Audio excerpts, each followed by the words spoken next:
Activity of electrolytes. પહેલા તો activity કોને કહેવાય? તો કે એક્ટિવિટી એટલે active molecules.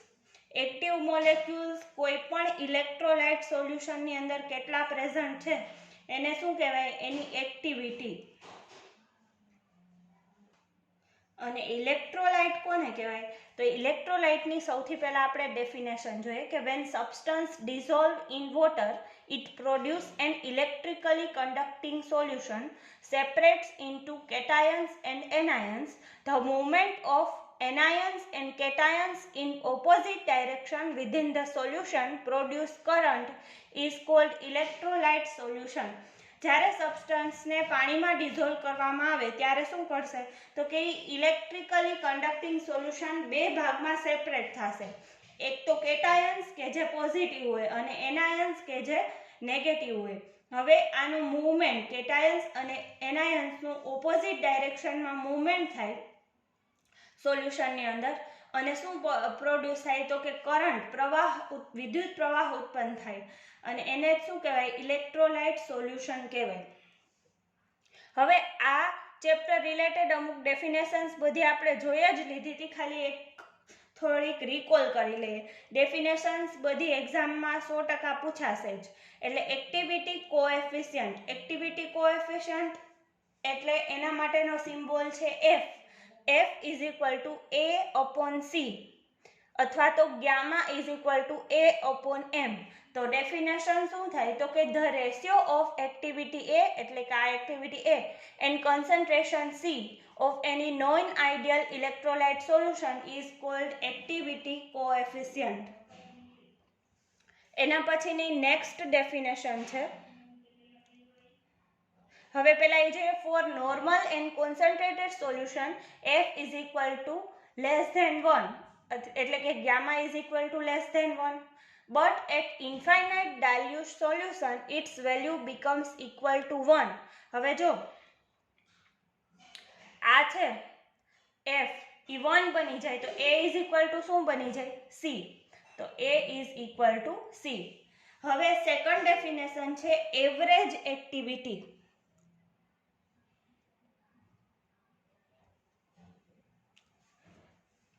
The mean value of the multiplication of the activity of positive ion and negative ion A- of non-ideal solution is known as average activity.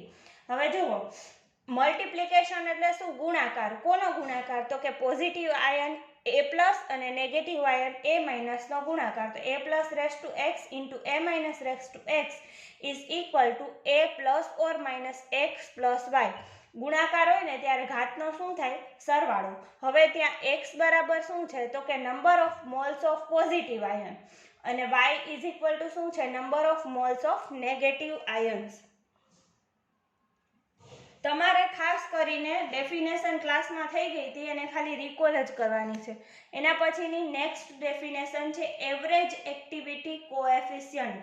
એનો symbol છે F ± or gamma ± The ratio of mean activity of positive ion and negative ion F ± is equal to A ± divided by C ± or A ± upon M ± is equal to gamma ± કોના જેવું છે?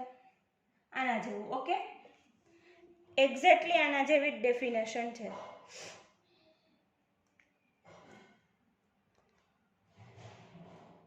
Mean activity and mean activity coefficient of monovalent substance. ધારો કે કોઈ પણ એક substance લઈએ, NaCl છે, KCl છે, એમાં સબસ્ટન્સ છે Ba. તો એમાં NaCl આ હોય ધારો કે તો Na+Cl- બને. એમાં Ba સબસ્ટન્સ છે તો B+ અને A- બેનું ટોટલ Ba સબસ્ટન્સની એક્ટિવિટી A2 થાય. B+ ની A+ અને A- ની A- એક્ટિવિટી છે. તો K ઇઝ ઇક્વલ ટુ હંમેશા આપણે K દર્શાવીએ ત્યારે સૌથી પહેલા ઉપર કોને દર્શાવીએ? પ્રોડક્ટ ને નીચે રિએક્ટન્ટ લે. તો B+ અને A- upon Ba. તો K is equal to A+ A- upon A2. તો K ગુણાકારમાં A2 આ બાજુ જાય તો A+ A-. તો એને સિમ્પલ ભાષામાં લખીએ તો Ka2 is equal to a plus or માઇનસનો સ્ક્વેર અથવા તો અંડરરૂટ Ka2 અથવા તો Ka2 ની 1/2. આ કોનું આપણને મળ્યું તો કે મીન આયોનિક એક્ટિવિટી.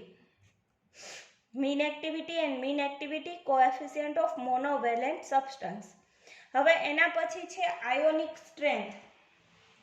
આ બધાના દાખલા પણ આપણે ક્લાસમાં ગણી લીધા છે, પણ આ બધી ડેફિનેશન તમને ફરીથી એકવાર રિકોલ થઈ જાય ને આ મટીરિયલ તમને મળી જાય એના માટે આપણે એકવાર જોઈ લઈએ. Ionic strength. પહેલા તો આયોનિક સ્ટ્રેન્થનો સિમ્બોલ છે mu. Mu is equal two 1/2 sigma CiZi square. હવે જો 1/2 એટલે શું થાય તો કે હાફ. સિગ્માનું મતલબ શું થાય સમ એટલે કે સરવાળો. C એટલે શું થાય કોન્સન્ટ્રેશન અને Z એટલે શું થાય તો કે એના પરનો ચાર્જ. Z એટલે પોઝિટિવ અને નેગેટિવ ચાર્જ. તો જો તમને આયોનિક સ્ટ્રેન્થ મ્યુનું સૂત્ર યાદ હોય 1/2 સિગ્મા CiZi સ્ક્વેર, તો એના ઉપરથી તમે એની ડેફિનેશન લખી શકો કે half sum of product of concentration C and the ions by the square of their charge. ચાર્જનો સ્ક્વેર છે Zi નો, એને શું કહેવાય આયોનિક સ્ટ્રેન્થ. એને આગળ દર્શાવ્યો તો 1/2 CiZi square C1Z1 square plus C2Z2 square plus C3Z3 square જેટલા હોય એટલા. હવે આ દાખલા આના સૂત્ર ઉપરથી આયોનિક સ્ટ્રેન્થ ઉપરથી આપણે સૂત્ર ઉપરથી દાખલા ગણવાના આવે છે. ધારો કે આપણે લઈએ NaCl કે KCl. mu is equal two 1/2. C એટલે કોન્સન્ટ્રેશન નથી આપ્યું. 1 Na છે એની ઉપરનો ચાર્જ Z સ્ક્વેર મૂકવાનો છે, તો એના ઉપર ચાર્જ કેવો હોય +1, તો 1 નો સ્ક્વેર વત્તા Cl હવે લેવાનું. C કોન્સન્ટ્રેશન નથી આપ્યું ઇન્ટુ Cl ઉપર ચાર્જ કેવો હોય 1 નો સ્ક્વેર, તો 1/2 C પ્લસ C એટલે 2C, તો 2 ઉડી જાય વધે શું C, તો mu is equal two C. કોના માટે NaCl લ્યો અથવા KCl લ્યો તો.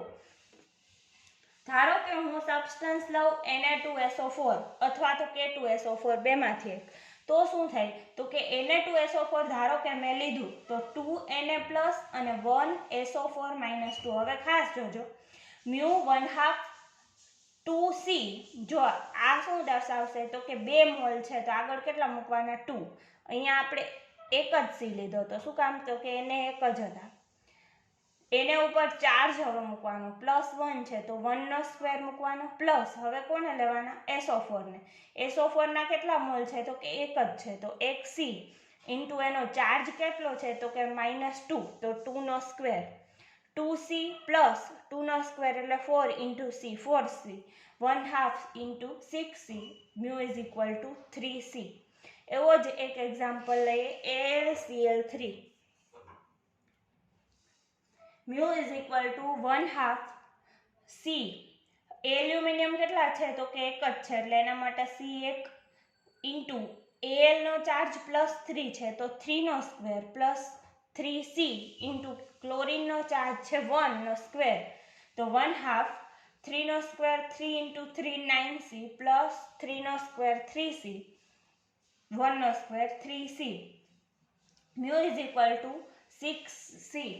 આવા કોઈ પણ હોય aluminium chloride, sodium sulphate, sodium carbonate, તમારે આ સૂત્ર ઉપરથી એને આયોનિક સ્ટ્રેન્થ કેલ્ક્યુલેટ કરવાની થશે. તો બધાને આયોનિક સ્ટ્રેન્થ કેવી રીતે કેલ્ક્યુલેટ કરવાની એ ખબર પડી ગઈ હશે. આપણે જોઈએ નેક્સ્ટ ક્વેશ્ચન. જો આ ક્વેશ્ચન છે ને મોસ્ટ IMP છે. આટલા અત્યાર સુધીનો આપણે જોયું ને કે જે 5 ડેફિનેશન આવી એ 5 ડેફિનેશન પૂછાય છે, તો એ બધી ડેફિનેશન ખાસ કરી લેજો. નેક્સ્ટ ક્વેશ્ચન છે derivation of A2 A plus V plus into A minus V minus. Derivation કરવાનું છે એટલે કે આ એક સૂત્ર આપણને આપેલું છે, આ સૂત્રને આપણે તારવવાનું છે. આ ટાઈપનું સૂત્ર આખું ઇક્વેશન આવે ને છેલ્લે આવું આપણને મળવું જોઈએ. તો એના માટે એક વસ્તુ આપણે ધારવાની કે NaCl જેવો એક સબસ્ટન્સ છે. હવે એ સબસ્ટન્સની અંદર આપણે પહેલાં તો શું કરવાનું છે, તો કે એક વસ્તુ ધારવાની છે કે Mn માંથી બને છે શું, તો કે A+ અને A- બને છે, બરોબર. તો એના માટે આની એક્ટિવિટી A2, આની એક્ટિવિટી A+ અને આની એક્ટિવિટી કેટલી છે, A- છે. હવે તમારે જો આ તો ખાલી ધારવા માટે હતું, આના માટે તમે ગમે તે આને બદલે લઈ શકો. મેં અહીંયા MA લીધા છે, તમે AB લઈ શકો, ગમે તે, પણ છેલ્લે બનશે શું, તો કે એક પોઝિટિવ બનવું જોઈએ ને એક નેગેટિવ. ને આપણે કામ કોનું છે, તો કે એક્ટિવિટી આની A+, આની A- ને આની A2 છે, આપણે એનું કામ છે. હવે જો આ V+ છે એટલે શું છે, તો કે નંબર ઓફ નેગેટિવ આયન્સ. આ V+ એટલે અહીંયા Na+ હશે અને V- એટલે અહીંયા Cl- હશે. જો આપણે અહીંયા NaCl લીધો હશે, એવું કાંઈ પણ હોઈ શકે, આપણે ખાલી ધાર્યું છે, તમે બીજું કંઈ પણ એક્ઝામમાં ધારો તો પણ ચાલશે. V- એટલે નંબર ઓફ નેગેટિવ આયન્સ. પછી Z+ શું છે, તો કે વેલેન્સી ઓફ પોઝિટિવ આયન, અને Z- શું છે, વેલેન્સી ઓફ નેગેટિવ આયન્સ. હવે આપણી પાસે એક ઇક્વેશન છે, તમને ખબર હશે μ=μ0 RT ln K, એક ઇક્વેશન છે. એ ઇક્વેશન ઉપરથી μ+= μ RT ln K ની બદલે આપણે શું મૂકવાનું, A+. આ એક ઇક્વેશન નંબર 2 છે. પહેલા તો આ એક્ટિવિટી એટલે 1, આ ઇક્વેશન નંબર 2. એવું જ ઇક્વેશન કોના માટે છે, μ- માટે. તો μ- RT ln A-. એક તો આ A+ માટે થઈ ગયું, A- માટે થઈ ગયું. હવે કોના માટે બાકી છે, A2 માટે. તો μ2 RT ln A2. હવે જો A2 એક્ટિવિટી ઓફ સોલ્યુટ. A2 શું છે, સોલ્યુટની એક્ટિવિટી છે. હવે આગળ જોઈએ. In case of strong electrolyte, the μ2 may be regarded as equal to the sum of chemical potential of the individual ions. આપણે જે કર્યું ને μ=μ0 RT ln K, chemical potential માટેનું એક સૂત્ર છે. હવે ખાસ જોયું કે સ્ટ્રોંગ ઇલેક્ટ્રોલાઇટ માટે μ2 શેના બરાબર હોય, તો કે બે આયનના ઇક્વલ સરવાળા બરાબર હોય. તો આવું હોઈ શકે, μ2 પોઝિટિવ આયન અને નેગેટિવ આયનનો સરવાળો. તો μ2 V+μ+ વત્તા V- μ-, આવું એક પાંચમું ઇક્વેશન બને. કોના માટે, તો કે સ્ટ્રોંગ ઇલેક્ટ્રોલાઇટ માટે. તો હવે આ μ2 V+μ+ વત્તા V- μ- માટે આ 5 નંબરના ઇક્વેશનમાં આપણે ઇક્વેશન નંબર આ 2, 3 અને 4 ની કિંમત મૂકીએ. μ+, μ- અને μ2 ની કિંમત મૂકીએ. આ μ+, μ2 અને μ- ની કિંમત મૂકીએ તો શું થાય, μ2 ની બદલે શું મૂકવાનું છે, જો અહીંયા μ2 + RT ln A2, μ- માટે μ- + RT ln A-, અને μ+ માટે μ+ + RT ln A+. આ કિંમત પાંચમા ઇક્વેશનમાં મૂકું તો થશે શું, આ μ2 ની બદલે μ2 + RT ln A2, V+ ના V+ plus μ+ + RT ln A+. જો આખે આખું ઇક્વેશન મૂક્યું, V- ના V- એમ ફરીથી μ- RT ln A-. બરાબર. હવે આગળ જોઈએ. પરંતુ μ2 V+μ++ V- μ- છે. આ રહ્યું μ2 V+μ++ V- μ- છે. તો હું આ μ2 ની બદલે ફરીથી આ કિંમત મૂકી શકું. તો એ કિંમત મૂકીએ આપણે, μ2 ના બદલે શું મૂકીએ, V+μ+ V- μ- RT ln A2 V+μ+ V+ RT ln A+ plus V- μ- V- RT ln A-. આ ઇક્વેશન આખું હતું એમને. હવે જો આ V+μ+ ઉડી ગયા, V- μ- V- ઉડી ગયા. વધ્યું શું આ બાજુ, બરાબર ની આ બાજુ -RT ln A2 વધ્યું. આ બાજુ વધ્યું V+ RT ln A+, આગળ માઇનસ છે, અહીંયા છે -V- RT ln A-. હવે જો બધામાં RT ln કોમન છે એને આપણે જવા દઈએ તો અહીંયા શું વધ્યું A2, અહીંયા શું વધ્યું A+ અને અહીંયા શું વધ્યું A-, પણ જો આગળ શું છે V+ અને V- વધ્યા છે.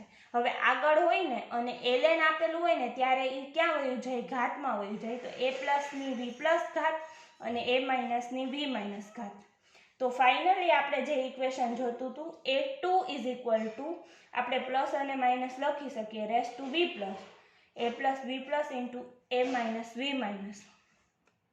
હવે તમને ખબર છે કે A+ આપણે શું લખી શકીએ ગામા પ્લસ M+, આગળનું આપણે સૂત્ર જોયું ને એના મુજબ, એટલે કે ગામા પ્લસ A+/M+ અને M- gamma M- and gamma A-/M-. જો ફરીથી કહું કે આ જે સૂત્ર આવી ગયું એ જ સૂત્ર આપણે ડેરિવેશન કરવાનું હતું. Derivation A2 A+V+ into M-V-. જુઓ અહીંયા આવી ગયું A2 A+V+ ઇન્ટુ M-V-. આપણે જે ડેરિવેશન કરવાનું હતું એ ઇક્વેશન આપણને મળી ગયું છે. તો આ ક્વેશ્ચન બધાને ખબર પડી ગઈ હશે. હવે આ વિડીયો છે એ 1-2 વાર જોશો અને આમાં હું તમને PDF સેન્ડ કરું છું એ લખી નાખશો એટલે આ ચેપ્ટર તમારા માટે સાવ ઇઝી છે. એક તો આમાંથી ડેફિનેશન પૂછાઈ શકે, પછી આ એવરેજ વાળો ક્વેશ્ચન, પછી આના પછીની 2 મેથડ છે EMF મેથડ અને સોલ્યુબિલિટી મેથડ, અને લાસ્ટ ક્વેશ્ચન છે ડી-બાય-હકેલ લિમિટિંગ લો. આ ચેપ્ટરની અંદર ટોટલ 5 ક્વેશ્ચન છે. એમાંય ડી-બાય-હકેલ લિમિટિંગ લો તો 100% અને ડેફિનેશન કરીને જ જાજો, કેમ કે દર વખતે ડી-બાય-હકેલ લિમિટિંગ લો પૂછાય જ છે.